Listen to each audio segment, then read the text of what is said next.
My name is Max, and I'm here with my brother Lou, and together we're No and Low, and we're here to educate and inform you of all the wonderful non-alc options that are available. We also have them online on our online site, and today we're going to be doing a review. So Lou, let's kick it to you and see what are we tasting today. Yeah, so today we're going to be tasting Pentire Adrift. This is a botanical non-alcoholic spirit, and it comes from the United Kingdom.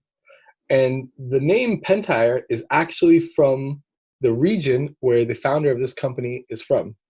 And I think it's where the Atlantic coast meets the Cornish coast. It's a specific spot in England.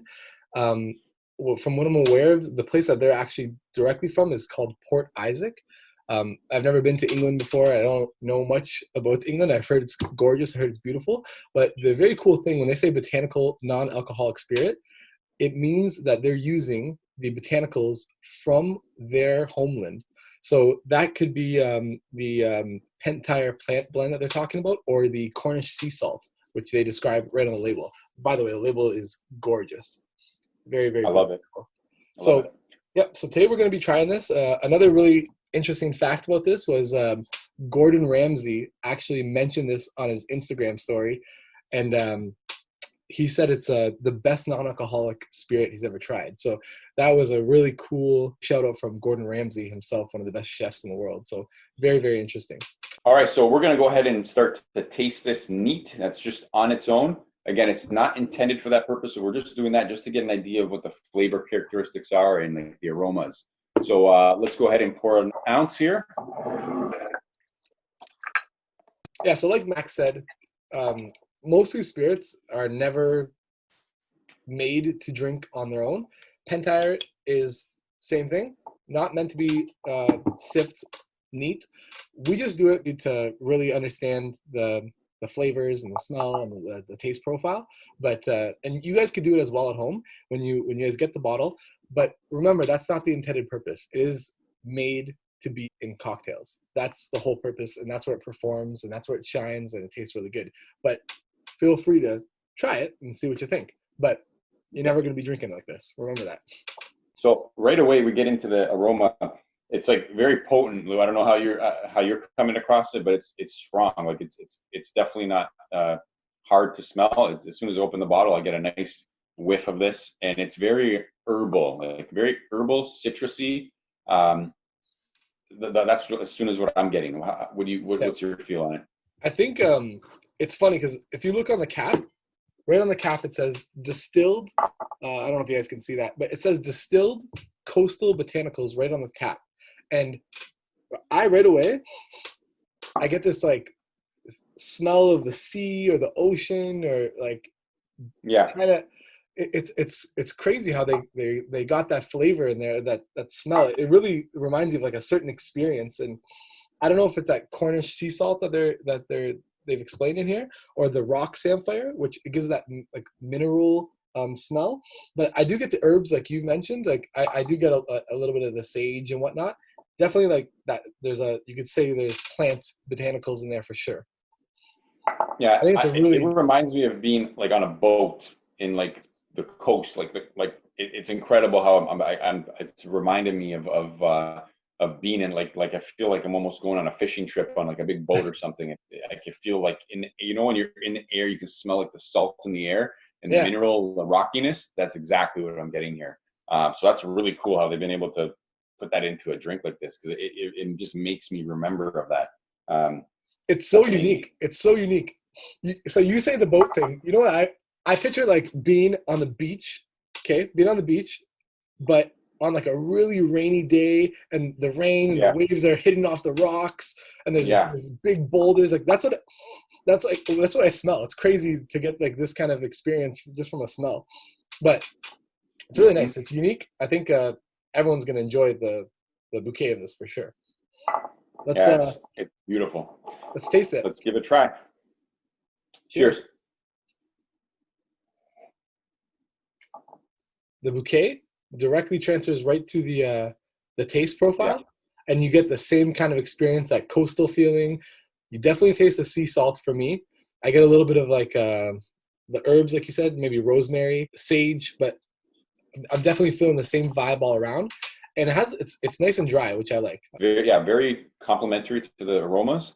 And then I pick up right away like a blend of like planty herbalness with citrusiness, and then mineral-y, like rocky mineralness. And then at the end, I pick up like a nice salty sea salt, but it's like a very savory, like it's not like salt that you think of like salt in, at the store you buy, and it's like very astringent. This is like a nice mellow. It's taking sea salt to another level. Like it's just so tastes so well. Definitely. I think they've used the sea salt like the perfect amount, and it works, and it balances the drink perfectly. And what I'm thinking now, by just drinking it on its own, is it's going to work so well in like drinks like tonic and whatever other kind of cocktails you're making. That sea salt is really going to help just the overall balance of the whole drink. Yeah. I think it's going to work really, really well. So yeah, I think that's well said. The balance is hugely important here. Everything is in a line, and you can taste everything perfectly, and they all come at different points. But together, like, this is incredible. Like I've never experienced a drink like this where you taste these type of flavors. And for everyone at home, so if you guys are kind of like, well, what is this? So it's completely unique. It's a completely unique spirit. But if you had to compare it to something, I'd say like it would fill in the role of like maybe a gin kind of, where in the same drinks, but it's not a gin at all. It doesn't taste like a gin whatsoever. It's completely unique. But one of the drinks that we're going to be making right now is going to be a Pentire and Tonic. It's one of their signature drinks, but it gives you that same kind of feeling as if you were drinking a gin and tonic. Like, it's a clear spirit. It goes perfect with tonic. So we're going to make that with you guys right now, and you guys can make it at home if you want to. All right. Get a glass, top it up with ice. We're going to use 2 ounces, correct, of the Pentire? 2 ounces, yep. Yeah, 2 ounces. Okay. Just like this.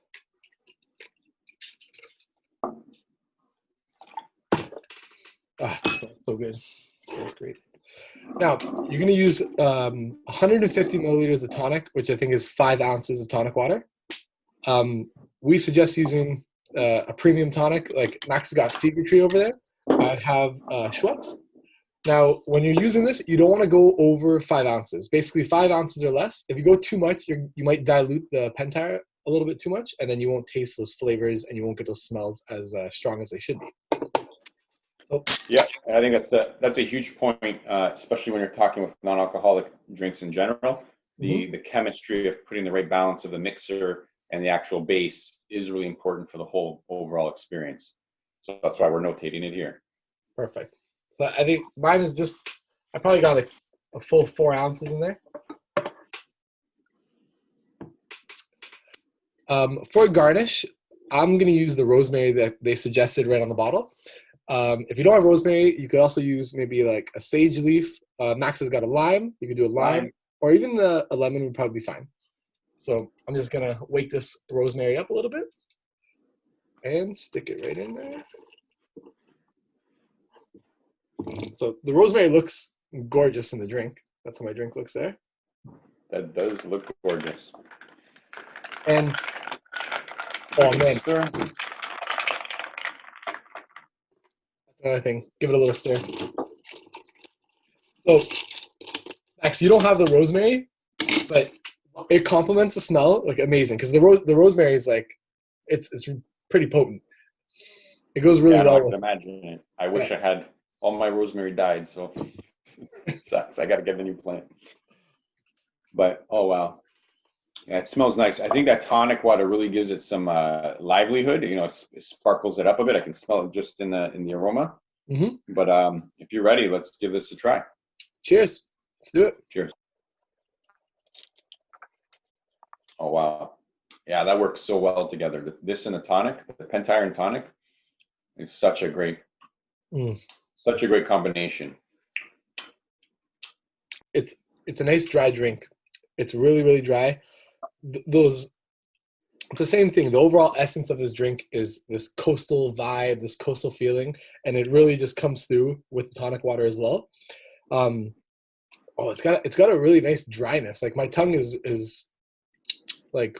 Yeah, it's perfect, man. It's you got that salt, the sea salt. You got that rocky mineralness. And you got those plant-based, like rosemary, sage-ish kind of herbs that are all very on that dry side. But it's so balanced and works really well with the tonic water. It just like opens up your palate, like your tongue, and it feels like it's going everywhere. It's really amazing. So I think the best way to, like you were talking about before, you don't want to, this is not a gin, but I guess the experience that you would relate this to, is something of reminiscent to a gin and tonic. That type of reminiscence. It's not like a whiskey or a rum or a vodka or anything like that. It's in the category of that, but it's not a gin. So it's a little complicated, but what we're trying to do here is provide value to see if this is something you would think, you have interest in, or if it meets something of your flavor profile. So if you're someone who likes gin and tonics, or you like just dry drinks in general, I think this is a great, something really great that you'd love to try. Especially, going into how we're talking about all the other additional elements that are into this. Mm-hmm. One thing I wanted to say, like, so definitely, like, if you like gin and you used to drink a gin and tonics, you're gonna really enjoy this. But the thing about this drink is it's so unique and it's pretty versatile, because I went on their website too, Max, and I've seen some of the different drinks they were making with it. And like, they have a Pentire sour, they have a Pentire martini, they have a Pentire spritz. Like, you can get really creative. Definitely visit their website, pentiredrinks.com. They got some really cool serves on there. But we're proud to say that we are, I think, one of, or if not the first people to have this product in America. We're one of the first people importing it. So it's available on our website, drinknolo.com. And we're just proud to have it. It's a great drink, and Gordon Ramsay was definitely right. This is some good stuff. It's really, really good. We hope you guys try it out. Thanks, guys. Have a good one. Cheers.